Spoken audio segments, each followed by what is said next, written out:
I need space to find myself. That's what she said, sitting across from me at the kitchen table, her hands wrapped around a mug she hadn't touched in 10 minutes. Her eyes didn't meet mine. They drifted to the window, to the floor, anywhere but me. The words came out rehearsed, like she'd practiced them in the mirror, calm, measured, but carrying that undertone of finality that hit harder than a shout ever could.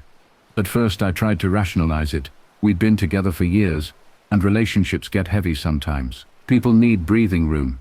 Maybe this was her way of asking for time to think, to reset, come back stronger.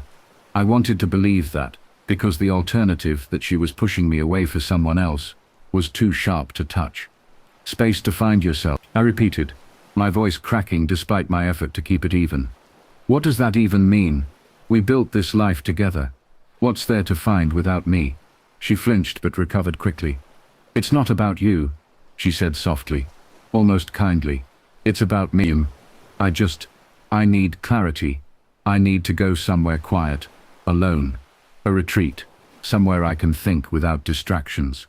Her eyes finally met mine then, and I saw the shine of practiced sincerity. She wasn't angry, she wasn't apologetic either. She was fair, and I realized I couldn't argue with her. Not yet. So I nodded. What else could I do?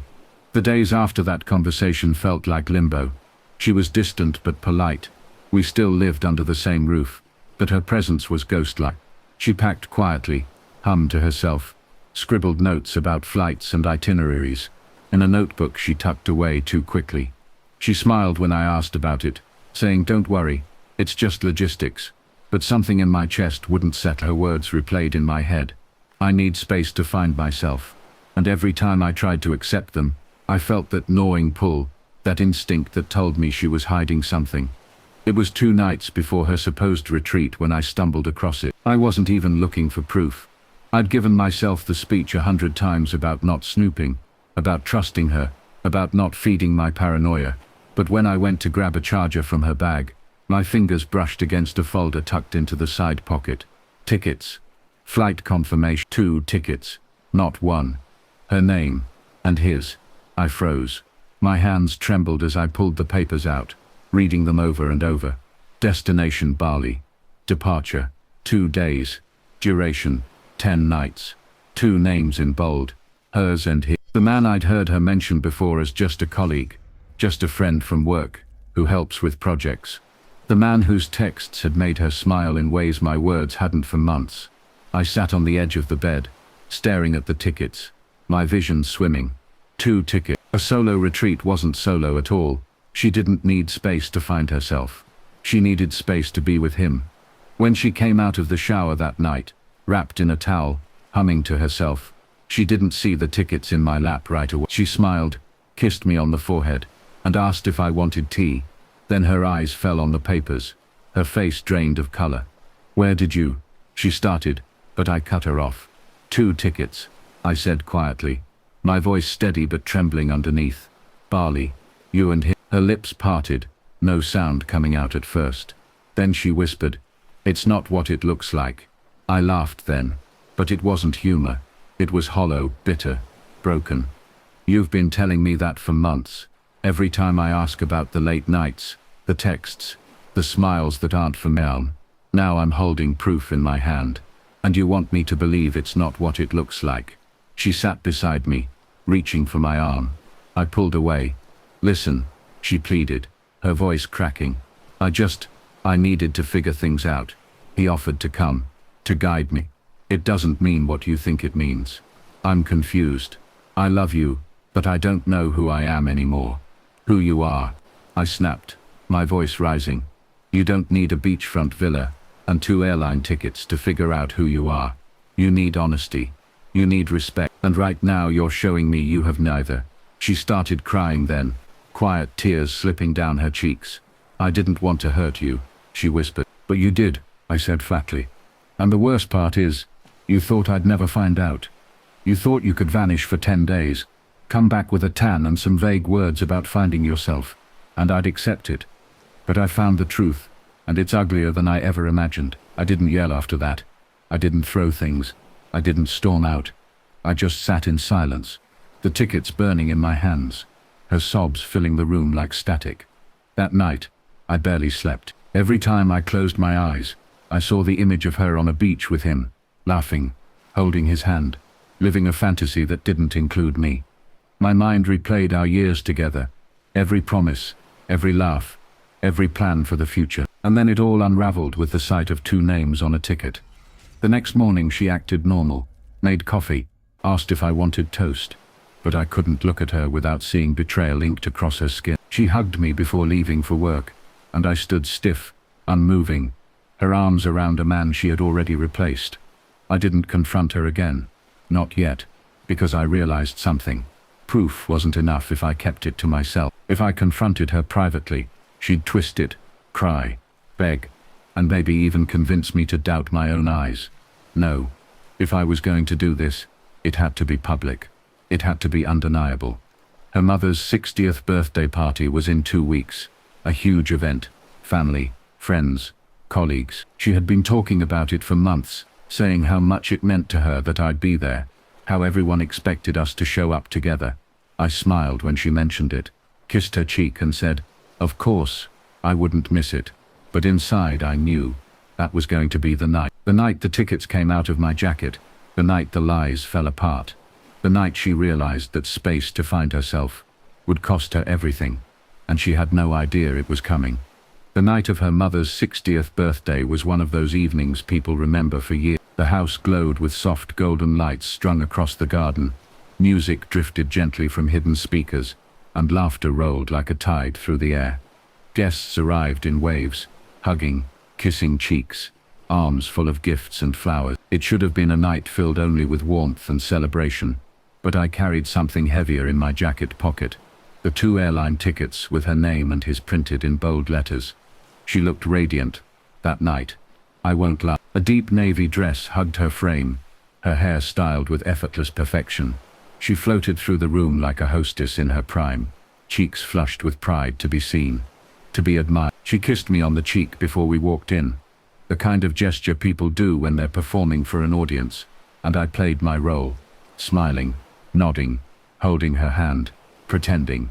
But every time I felt her fingers laced with mine, I thought of the papers against my chest.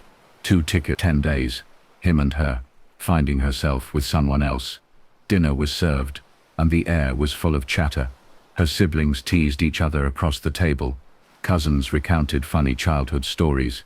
Her mother glowed under the attention, basking in the love of her family. Toasts began, one after the other, each more heartfelt, each story about love, loyalty, and family values.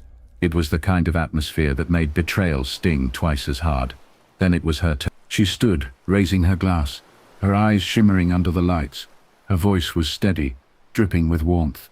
To my mother, she said, smiling wide. The woman who taught me everything I know about love, sacrifice, and commitment. You've always been my role model, my guide, and tonight, we honor you for being the heart of this family. Everyone clapped, glasses clinked, smiles spread across the table. She turned, looking at me then, her smile softening as if she could convince everyone that what we had was unshakable. And to my partner, she added sweetly, for being my rock. I couldn't do this life without you. That was it. That was the lie too big to let stand. I stood slowly, the scrape of my chair against the hardwood cutting through the applause. The room hushed. Conversations died. Dozens of eyes turned toward me. Her smile faltered. Her hand reached for mine, under the table. Desperate, but I pulled away. I'd like to say a few words, I said, my voice calm but strong. Her father nodded. Of course, go ahead. I looked around the room, meeting the eyes of her family, her friends. Tonight, we celebrate a woman who has lived her life with honesty, with loyalty, with devotion to her family. And I think it's important, on nights like this, to talk about what happens when honesty and loyalty are abandoned. A ripple of unease moved through the guests. Her face drained of color. I reached into my jacket and pulled out the envelope. Thick, heavy. The sound of it hitting the table was louder than the music. This, I said, sliding the papers free, is what honesty looks like when it's stripped bare. I held up the tickets. The room leaned forward, eyes narrowing. Her name, his name, Bold. Unmistakable. She told me she needed space to find herself, I said, my voice low but clear. She told me she needed solitude. A retreat. Time alone. But solitude doesn't come with 2 tickets. Solitude doesn't come with another man's name printed beside yours. Gasps erupted around the table. Her mother's hands flew to her mouth. Her father's face turned crimson, his glass trembling in his grip. Her siblings shifted uncomfortably, whispering furiously. "No," she stammered, standing abruptly, her voice shaking. "It's not what it looks like. Please don't do this here." But I pressed on. "She thought I'd never find out," I said, pulling out the second page. A confirmation email, dates, times, hotel booking attached. She thought she could vanish for 10 days, come back with a story about finding herself, and I'd never question it. But I did. And now, so does everyone else. Her eyes brimmed with tears, her hands trembling as she reached for the papers. "Please, stop," she begged, her voice cracking. "You don't understand. It wasn't like that. I stepped back, out of her reach." "I understand perfectly," I said, my voice cold. "You didn't want space. You wanted him." The silence in the room was suffocating. Her mother began to cry softly, shaking her head in disbelief. Her father slammed his fist on the table, the plates rattling. "Is this true?" he barked, his voice booming. She broke then, collapsing back into her chair, sobbing uncontrollably. "I made a mistake," she choked out. "I didn't mean to hurt anyone. I needed something different. I needed to feel alive again." Her father's face twisted with fury. "You brought this shame into my house, into this family, on your mother's night." Her siblings whispered furiously, some glaring at her, others glaring at me for exposing it so publicly. But I didn't care. The truth was out.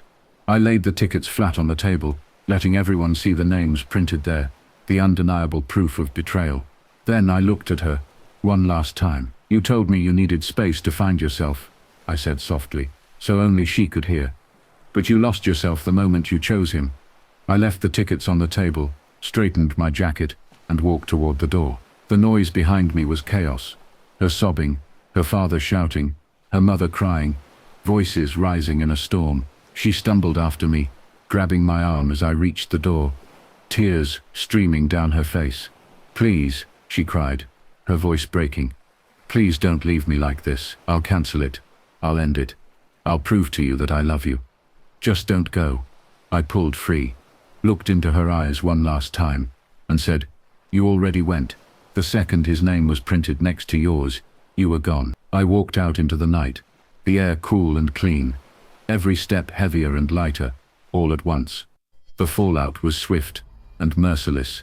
Her father cut her off, furious at the humiliation she'd caused. Her mother wouldn't answer her call. Friends she thought would defend her stayed silent, ashamed.